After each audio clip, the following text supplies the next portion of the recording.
Let's make a black bean quinoa salad. To a large bowl, I'm going to add in some quinoa. You can use any color. This is a tricolor quinoa. Add in some corn kernels. I'm doing 1 15-ounce can that has been drained and rinsed, but if you're using frozen or fresh, we're going to do 1.5 cups. Same with the black beans.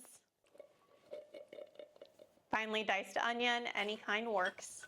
A pint of cherry tomatoes that have been halved, or you can use 2 large tomatoes that have been diced. Fresh cilantro, and a little bit of salt.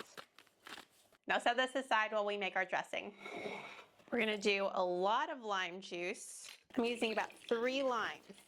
If you don't have limes, lemons will do as well. Add some water, a little bit of olive oil, garlic powder, some cumin, coriander, and some black pepper. Mix everything up. And then add the dressing to the salad and mix everything together. If you want some spice, you can add in some red chili flakes, or you can do some minced jalapeno. And if you want it to be a little bit creamier, it tastes really good with some avocado.